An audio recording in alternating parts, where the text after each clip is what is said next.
मोहम्मद बिन सलमान की पहली बार धमकी आई है। हाँ, सही सुना आपने। सऊदी अरब के क्राउन प्रिंस मोहम्मद बिन सलमान ने हूथीज को धमकी दी है। असल में हूथी ने धमकी दी पहले। हूथीज ने कहा कि अगर ईरान पर हमला अरबों ने किया तो हम तमाम अरब पर हमला शुरू कर देंगे। अल्लाह अकबर, अल्लाह अकबर। जिसके बाद खौफ तारी हुआ बिन सलमान पर। बिन सलमान ने कहा कि अब तो ये ज्यादा हो गया। बिन सलमान को लगा कि ऐसा ना हो कि ईरान की नई ताकत हूथी बन जाए, ईरान का बड़ा सपोर्ट हूथी बन जाए। याद रखना मुसलमानों, पूरी दुनिया में सिर्फ एक हूथी, एक यमनी, एक यमन है जो सिर्फ ईरान के लिए खड़ा हुआ इस मैदान जंग में। वरना भूल जाइए कि रशिया और चाइना अजी हमारे थूक से भी बदतर, हमारा थूक उनसे साफ होगा। ये सब फायदा उठाने वाले थे ईरान का और फायदा ही उठाया। दोस्तों, रशिया ने क्या फायदा उठाया? रशिया ने ईरान से सस्ते ड्रोन खरीदे, ड्रोन टेक्नोलॉजी खरीदी। दिया क्या रशिया ने ईरान को? अपने सस्ते डिफेंस सिस्टम और सस्ते हथियार। कोई बड़ी चीज नहीं दी, अपने बड़े फाइटर जेट नहीं दिए, अपना S-400 नहीं दिया। मुसलमानों, समझा? जियो पॉलिटिक्स आज ना समझोगे फिर कब समझोगे? चूतड़ हिलाने वाला रील देख कर खुश होते रहोगे? अपने नौजवानों को कहो, अपनी बेटियों से कहो, अपने बच्चों से कहो, बेटों से कहो, बेटा नचनिया ही बनना है जिंदगी में, बन जाओ, लेकिन कम से कम इंफॉर्मेशन तो रखो कि दुनिया में हो क्या रहा है, तुम्हें सही गलत का तो पता हो। दोस्तों, इस पर भी ध्यान देने की जरूरत है।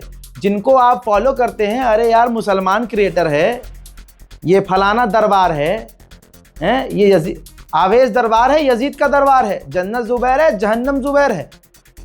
ऐसे बहुत सारे क्रिएटर्स हैं, बहुत क्रिएटर्स जिनकी जिंदगी इसी मीडिया ने बनाई है, कैमरे ने बनाई है, मुसलमान होने का दावा करते हैं, लेकिन आज हक पर नहीं बोल रहे।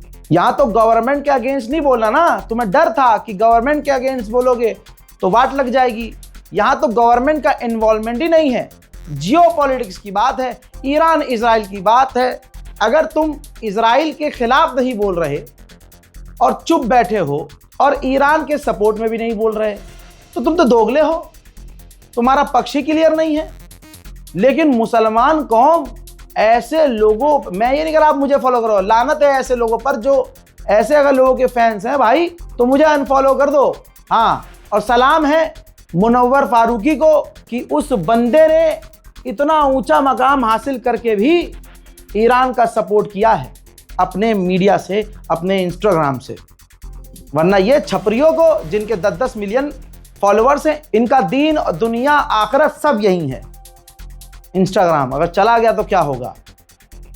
गवर्नमेंट से सवाल कर नहीं सकते, मत करो, कोई दिक्कत नहीं है, समझ रहे हैं हम, लेकिन ईरान के सपोर्ट में तो बोलो। जब तुम देख रहे हो कि एक गंदा समाज, सड़ा हुआ गोबरखोर खामनाई के मारे जाने पर जश्न मना रहा है, तो कम से कम तुम फैक्ट तो रखो, तुम किसके मारे जाने पर जश्न मना रहे हो भाई? 160 बच्चियां जिसने मार दी, उस खुशी में तुम जश्न मना रहे हो। ईरान में मासूमों का पहला हमला धोखे से अमेरिका ने किया, तो तुम्हारी जात धोखे वाली है, तुम्हारा बाप धोखे वाला है, और धोखे फटे हुए कॉन्डम से पैदा तुम हुए। इसलिए तुम ईरान के नुकसान पर खुशी मना रहे हो। लेकिन कोई मुसलमान क्रिएटर बोल नहीं रहा है, छोटे मोटे क्रिएटर बोल रहे हैं, लेकिन मुसलमान थोड़ा अपनी गैरत को जगाइए, ऐसे लोगों को अनफॉलो कर दीजिए। ये दीन की जंग हो गई भाई, ये इस्लाम की जंग हो गई, ये इंसानियत की जंग हो गई। कौन इंसानियत के साथ है, कौन इंसानियत के खिलाफ है? जिन मुसलमान क्रिएटर्स को आप फॉलो करते हैं, अगर वो हक नहीं बोल रहे हैं तो सिर्फ आप उनके चूतड़ और सीना देखने के लिए उनको फॉलो कर रहे हैं, और वो सब यही दिखाने के लिए जी रहे हैं। आप पे भी लानत है और उन पे भी लानत है, उन लोगों पे भी लानत है जो इनको फॉलो कर रहे हैं। हजरात, सबसे बड़ा अपडेट दे रहा हूं, यमन के हूथी ने कहा सऊदी अरब और अरब देशों पर हमला करेंगे अगर अरबों ने ईरान पर हमला किया। अमेरिका का डिफेंस मिनिस्टर दुनिया के सामने आया और उसने एक्सेप्ट कर लिया कि ये वॉर, ये जंग कभी फेयर थी नहीं, ये जंग कभी फेयर नहीं थी। मान लिया उसने और कहा कि दुनिया की सबसे बड़ी ताकतवर एयरफोर्स ने ईरान के आसमान पर कब्जा कर लिया, उनके पास कुछ नहीं है, ईरान गिर चुका है और हम बस उनको पंच कर रहे हैं। अमेरिका के डिफेंस मिनिस्टर ने यह भी कहा कि हमारे पास बहुत हथियार हैं जो खत्म नहीं होंगे। वो बोलना इसलिए पड़ रहा है, सफाई इसलिए देनी पड़ रही है दोस्तों, इनका सफाई देने का मतलब ही यही है कि सवाल उठ रहे हैं कि भैया एयर डिफेंस सिस्टम बड़ी तेजी से खत्म हो रहे हैं मुन्ना, अब क्या करना है बताओ, बात का प्लान क्या है बताओ। ट्रंप के पास बात का कोई प्लान ही नहीं। And as President Trump said, more and larger waves are coming. We are just getting started. America के डिफेंस मिनिस्टर ने कहा कि 86% हमने ईरान के डिफेंस को खत्म कर दिया है, लॉन्चर को खत्म कर दिया है। ईरान अब बड़े हमले नहीं कर पा रहा है, ईरान ड्रोन हमला भी नहीं कर पा रहा है। डिफेंस मिनिस्टर ने ब्रीफिंग में बताया कि हमने 20 ईरानियन वॉरशिप, एक ईरान की सबमरीन को हमने तबाह कर दिया है। जहां अमेरिका के डिफेंस मिनिस्टर ये सब कह रहे हैं कि अब ईरान कुछ नहीं कर पा रहा है, मिसाइल रोक नहीं पा रहा है, डिफेंस सिस्टम बर्बाद कर दिए हैं, ये देखिए ईरान ने तस्वीर जारी की है, इजराइल के एक और ड्रोन को मार गिराया है। अब भारत के पास तेल खत्म हो रहा है, मोदी जी का तेल अब निकल रहा है। रशिया फिर से आया सामने, कहा 9.5 मिलियन बैरल तेल हम भारत को देने को तैयार हैं, लेकिन पहले अंधभक्तों के बाप को अपने बाप से पूछना पड़ेगा। नमस्ते Donald Trump, are you gonna allow us to take oil from? ये करना पड़ेगा, देख लीजिएगा अंधभक्तों, मुद्दे रहो। चाइना ने निंदा की है इन जंग की, इन हमलों की, ईरान पर हुए हमलों की। चाइना ने अपना स्पेशल एनवॉय अब भेज दिया है मिडिल ईस्ट में, ताकि बातचीत करके जंग को शांत करवाया जाए। यूएन की बिल्डिंग अमेरिका में है, यूएन की मीटिंग ऑब्वियसली फिर अमेरिका में होती है। आप देखिए अमेरिका पूरी तरह से गुंडागर्दी कर रहा है, किस तरह से गुंडा मिजाज है। और आज देख लीजिएगा जो अमेरिका के साथ है, ये मोहम्मद रजा की बात को याद रखना, वो कुत्ते की तरह रोएंगे, क्योंकि कल उनका नंबर लगेगा। लिख लो याद, सेव कर लो, कुछ दिन के लिए गणचट्टे खुश हो जाएं, नंबर उनका भी लगेगा। लगा हुआ है, जब मन में आता है जलील कर देता है ना इनके बाप को, ये कुछ भी नहीं कर पाते हैं। तो ये फ्रस्ट्रेशन में इजराइल को सपोर्ट कर रहे हैं। हम समझ रहे हैं गणचट्टो तुम्हारी तकलीफ, समझ रहे हैं। यूएन के अंदर दुनिया के सामने अमेरिका का जो एनवॉय है वो ईरान के एनवॉय को धमकी दे रहा है। दुनिया के सामने यूएन में कह रहा है कि आप अपने जुमले संभल के चूज करो हमारे खिलाफ। ये मत भूलो कि तुम अमेरिका की सरजमीन पे हो, अमेरिका के अंदर हो, यानी तो हमारे इलाके में हो, मार देंगे, मिटा देंगे, गायब करवा देंगे, गिरफ्तार कर लेंगे। ये औकात है अमेरिका की। अमेरिका कभी ईमानदार हो नहीं सकता। स्टेट ऑफ हॉर्मूज में ईरान का जलवा ऐसा है, ये ग्राफ देख लीजिए, सबसे आखिर में देखिए आप, मतलब ट्रैफिक खत्म हो चुका है। स्टेट ऑफ हॉर्मूज से बिल्कुल भी टैंकर या एक सिंपल नॉर्मल जहाज भी नहीं निकल पा रहे हैं, सीधा ईरान उन पर हमला कर रहा है। हजरात, ऑफिशियली ये ऐलान किया जा रहा है, ये देखिए कि स्टेट ऑफ हॉर्मूज, जी हाँ, स्टेट ऑफ हॉर्मूज है 90% बंद हो चुका है। स्टेट ऑफ हॉर्मूज, इसका असर बंद होने का सारी दुनिया पे बहुत बुरी तरह से पड़ने वाला है। दुनिया की सबसे बड़ी टैंकर कंपनी जो ऑर्डर पर, आपके ऑर्डर पे आपके बड़े बड़े टैंकरों को अपने टैंकर पर चढ़ाकर सामान ले जाती है, उस कंपनी का नाम मायरस्क है, जो शिप पर बड़ा बड़ा लिखा होता है, ब्रांडिंग होती है इनकी। दुनिया की सबसे बड़ी ये टैंकर की कंपनी है। इसने भी पूरी तरह से अपना काम मिडिल ईस्ट में बंद कर दिया है, इस पर भी खौफ तारी। ईरान ने कुवैत में जो ऑयल रिफाइनरी उड़ाई थी 2 दिन पहले, उसको छुपाया गया, दबाया गया। जो भारत पाकिस्तान के कुछ टिकटॉकिया वहां जाके नचनिया बने हुए हैं, उनसे वीडियो बनवाई गई कि बोलो कि डर लग रहा है मुझे, प्लान चेंज नहीं, कौन बचाएगा हमें। फिर उस ऐसा कुछ ऑडियो है, फिर वो टाइटल लिख देते हैं। फिर उसके बाद क्या होता है, ट्रांजिशन होती है और उसके बाद जो है अरब के जो जनखे हैं, मतलब वहाँ के जो बादशाह हैं, वो स्लो मोशन में चलते हुए आते हैं। अब ये गुलामी इनको क्यों करनी पड़ रही है? क्योंकि जो अरब के गवर्नमेंट है वो इन क्रिएटर्स से प्रेशर दे के बनवा रही है। नहीं बनवाएंगे तो चूतड़ में बम्बू करके इनको भगा देंगे जहाँ से आए हैं, चलो निकलो बे। जो अभी 4 दिन पहले क्रिएटर आपसे कह रहे थे कि हमला नहीं हो रहा है, सब कुछ सेफ है, भैया वो खुद अब बंकर में है। मतलब वो कभी अपने अपार्टमेंट से बाहर नहीं निकल रहे हैं, लुप हो रही है। मेरा तो खुद का अपना वहाँ दोस्त यार है, तो इसलिए मुझे ज़्यादा पता है कि भाई वहाँ जो 4 दिन पहले उछल रहे थे अब फटी पड़ी है। अभी जो ऑयल रिफाइनरी उड़ाई कुवैत में, उसको छुपाया गया, लेकिन अब तस्वीर सामने आ गई है कि ईरान का ये हमला ऑयल रिफाइनरी पर कुवैत में कितना खतरनाक था। देखिए,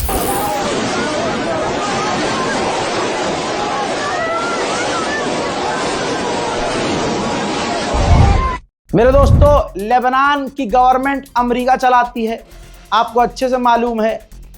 वहाँ का लेबनान का राष्ट्रपति पूरी तरह से अमेरिका का गुलाम है। इसीलिए तो जब लेबनान में चुनाव हुआ था तो राष्ट्रपति ये जो डोनाल्ड ट्रंप है ये जिद पर अड़ गया था कि बमबारी करूंगा, पैसा देना बंद कर दूंगा, टैरिफ लगा दूंगा, अगर मेरा चुना हुआ आदमी, मेरी पसंद का आदमी राष्ट्रपति नहीं बना। अब उसकी पसंद का राष्ट्रपति जो बना, उसका फायदा आज दुनिया देख रही है कि अमेरिका को कितना मिल रहा है। लेबनान के राष्ट्रपति ने अपना एयर स्पेस अमेरिका और ब्रिटेन के जहाज़ों के लिए खोल दिया है कि हमारे एयर स्पेस का इस्तेमाल करो और ईरान पर हमला करो। ईरान के लिए बहुत मुश्किल घड़ी है, ईरान को जख्म पर जख्म लग रहे हैं। तमाम चीज़ों के बावजूद अभी भी घायल शेर, सांस उखड़ रही है ईरान की, लेकिन आखिर तक लड़ेगा, क्योंकि ये हैदर का लाल है, मैदान छोड़कर भागने वालों में से नहीं है। ये पेशाब पीने वाली कौम नहीं है, ये किसी 56 इंच के नकली बूढ़े को बाप बनाने वाली नहीं है। इनका बूढ़ा 86 साल का, एक हाथ काम नहीं करता था, लेकिन जिगरा इतना था कि मरते मरते मर गया, लेकिन अमेरिका के आगे झुका नहीं। इसे कहते हैं जिगरा। अब बात आइए, 56 इंच का वो है जो ट्रंप एक फोन कर दे तो मूत देता है, थर थर कांप जाता है। पता तो ये भी चला है कि जब ट्रंप से बात करनी पड़ती है तो उससे पहले ये हगीज पहन लेता है। अब ये देखिए अमेरिका हगीज कैसे पहन रहा है, देख लीजिए। सिक्योरिटी अलर्ट भेज दिया गया है। इराक से भी अमेरिकी अब भाग रहे हैं। अमेरिका ने इराक के लिए सिक्योरिटी अलर्ट जारी कर दिया है, अपने लोगों से कह दिया है निकल जाओ, भाग जाओ। पूरी दुनिया की आम जनता, सरकारों को मारिए, किनारे कीजिए, आम जनता जानती है कि ईरान ईमानदार है, ईरान निर्दोष है। सोशल मीडिया से लेकर मीडिया देखिए, आप कहीं भी जाइए, Iran Iran Iran Iran Iran Iran हो रहा है। ये बात पेज़ेश्कियान तक भी पहुंच गई है। ईरान के राष्ट्रपति का आपके लिए मैसेज है। जी हाँ, जो आप ये वीडियो देख रहे हैं उनके लिए मैसेज है। उन्होंने आप सबको शुक्रिया कहा है कि ईरान को सपोर्ट करने के लिए, इतनी मोहब्बत प्यार दिखाने के लिए सभी का शुक्रिया जो ईरान को सपोर्ट कर रहे हैं। वेस्टर्न इंटेलिजेंस ने दावा किया है कि अभी ईरान के पास मिसाइलें हैं, कुछ दिन तक वो हमला कर सकता है, उसके बाद ईरान की मिसाइलें खत्म होना शुरू होंगी। हम इस्लाम के मानने वाले हैं, हम अल्लाह के मानने वाले हैं, हम ला इलाहा इल्लल्लाह वाले हैं। हमारे पास आसमानी किताब है, उसके अंदर हर चीज़ का जवाब है, इस्लामी तारीख है। और एक तारीख मुझे याद है, जब मक्का मदीना पर हमला करने के लिए एक सूअर की औलाद हाथियों का झुंड लेकर चला था, उसे ये घमंड था और यकीन था कि पूरी दुनिया में सबसे ज़्यादा ताकतवर फौज मेरी है, मेरे पास दुनिया की सबसे मजबूत फौज है और इनके पास कुछ नहीं, इस्लाम के पास कुछ नहीं, मोहम्मद के पास कुछ नहीं। जब वो वहाँ पहुँचा, जब काबा शरीफ पर हमला करने के लिए उसने सोचा, तो गैब से मदद खुद आ गई। हाथी नीचे बड़े बड़े, ऊपर चिड़िया छोटी छोटी, मुंह में पत्थर भरा, और उन पक्षियों ने नीचे हाथियों के फौज पर मुंह से पत्थर सिर्फ छोड़ना शुरू किया। और उसके बाद आपको वाकया पता है कि वो हाथियों की फौज पूरी तरह से, हाथी घोड़े जितनी फौज थी उनकी, सारी की सारी तबाह हो गई। हम ऐसे ईमान के, हम ऐसे मजहब के पक्के हैं। मुसलमानों से गुजारिश है, याद रखना, ईरान की हार हो या जीत हो, ईरान के साथ कुछ भी हो, ईरान के मुकद्दर में हार है ही नहीं, क्योंकि शहादत देने वालों को हारा हुआ कहते ही नहीं। हिंदुस्तानियों को याद कर लो जिसने देश के लिए शहादत दी, किसी भी मुल्क के शहीदों को याद कर लो, आज उनकी शहादत की वजह से उनका मुल्क आज़ाद है। कोई भी दुनिया की बात कर रहा हूं मैं, कोई भी दुनिया का ऐसा नेता हो। स्पेन के प्रधानमंत्री को रजा गराफी की तरफ से और हमारे पूरे व्यूअर्स की तरफ से सलाम है। स्पेन अकेला ऐसा यूरोपियन देश है जो अमेरिका के खिलाफ खुलकर बोल रहा है। स्पेन के प्रधानमंत्री ने अंधभक्तों के पिछवाड़े में बहुत मोटी मिसाइल घुसाई है और कहा है कि महिलाओं के बहाने बनाकर कि महिलाओं को आज़ादी नहीं है, महिलाओं पर जुल्म है और ये है और वो है, ये बहाना बनाकर किसी देश पर हमला नहीं किया जा सकता। कोई बहाना बनाकर, कोई भी बहाना बनाकर आप किसी दूसरे मुल्क पर हमला नहीं कर सकते, वहाँ के लोगों को नहीं मार सकते। डिप्लोमेसी का रास्ता है, अगर सामने वाला गलत भी है तो डिप्लोमेसी के जरिए, प्रेशर बनाकर, बातचीत के जरिए मामलात हल किए जा सकते हैं। ये जंग जबरदस्ती एक तरफा शुरू की गई है। अमेरिका कितना बड़ा प्रोपेगेंडिस्ट है आप समझ लीजिए। अमेरिका ने इसके बाद कहा कि स्पेन राजी हो गया है हमारी धमकी के बाद कि स्पेन की फौज अमेरिका की फौज को कोऑपरेट करेगी, साथ देगी। जब ये खबर उड़ी दुनिया को झटका लगा कि स्पेन तो अभी ये कह रहा था, अब ऐसे कैसे अमेरिका का साथ कैसे दे रहा है। अभी ये बात घूम ही रही थी कि स्पेन ने फिर दोहराया कि ये झूठी खबर है, हम अमेरिका का साथ नहीं दे रहे। याद रखिएगा, स्पेन ने पूरी तरह से ईरान का साथ दिया। और मतलब साथ देना क्या है, ये नहीं कि ईरान के साथ मिलकर हमला करो, हक बात बोलो। आज हक बात बोलना ही तो मुश्किल है। चाय पीने वाला चाय पीता रह गया, देख सब रहा है, बोल नहीं पा रहा है कि ट्रंप फिर से टैरिफ लगा देगा, हमारी टट्टी निकल जाएगी। औकात औकात की बात है। वो तो जवाहरलाल नेहरू थे, किसी के बाप के आगे नहीं रुकते थे, अमेरिका के बाप से नहीं डरते थे, ये सबके बाप से डर जाता है। 4 दिन में ऑपरेशन सिंदूर खत्म। दोस्तों, मसूद पेजेश्कियान ने कहा कि स्पेन ने जो हिम्मत दिखाई हक बात बोल के, अमेरिका और इजराइल के खिलाफ सच बोल के, इससे यह दिखा कि वेस्ट में अभी इंसानियत जिंदा है, अभी यूरोप में इंसानियत के लिए बोलने वाले जिंदा है। मैं शुक्रगुजार हूं स्पेन का। यह बात मसूद पेजेश्कियान ने खुद कही। स्पेन की पूर्व मिनिस्टर हैं, उन्होंने तो गजब ही ढा दिया। उन्होंने कहा कि यह साफ हो गया है कि पूरी दुनिया में अमेरिका और इजराइल एक आतंकवादी स्टेट हैं।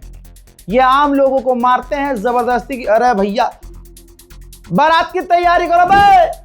La humanidad vive momentos muy oscuros, momentos muy peligrosos, y creo que es muy evidente ya que los Estados Unidos e Israel son dos estados terroristas que están sembrando el miedo, el terror, el horror, tanto dentro como fuera de sus fronteras. Son Estados Unidos e Israel en este momento la mayor amenaza a la humanidad. Y España, en ese contexto, sigue siendo el país del no a la guerra. España tiene en ese no a la guerra uno de sus mayores patrimonios democráticos. El no a la guerra es el ADN pacifista de nuestro pueblo. Es lo que recordamos millones de personas que hace más de 20 años nos echamos a las calles para decir no a la guerra y para exigir el fin. बड़ा update, Dubai से एक private plane, रजा गराफी की सब जगह नजर है, Dubai से एक प्राइवेट प्लेन उड़ा है और इजराइल उतरा है। बड़ा अपडेट है, रिपोर्ट को शेयर कीजिए और इंतजार कीजिए मेरे अगले अपडेट का। तब तक के लिए जय हिंद।